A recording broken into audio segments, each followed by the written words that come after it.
নমস্কার বন্ধুরা,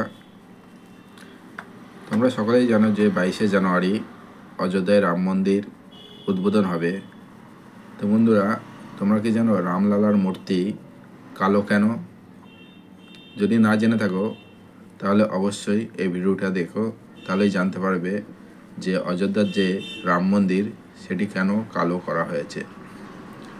অযোধ্যায় রাম মন্দিরের গর্ভগৃহে যে রামলীলা মূর্তি দেখার জন্য মানুষ অসংখ্য ভিড় করছে বা করবে, সেই মূর্তি পাথর কালো।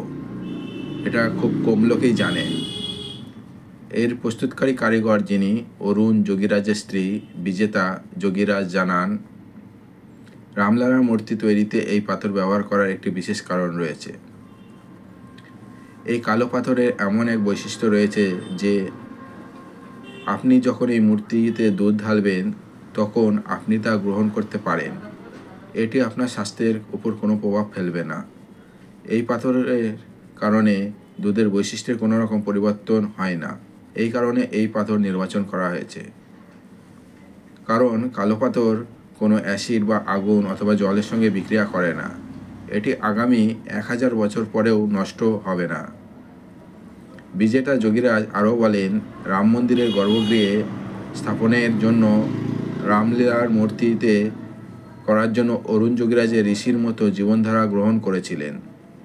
বিজেতা যোগীরাজ জানান,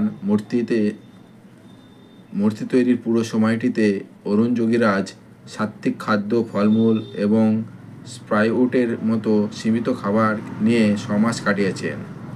অযোধ্যা রাম মন্দিরের গর্ভগৃহে স্থাপনের জন্য অরুণের তৈরি রামলালার মূর্তিটি নির্বাচিত হওয়ায় আনন্দ প্রকাশ করেন তিনি।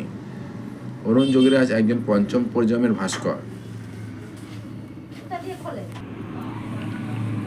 তো বন্ধুরা, অরুণ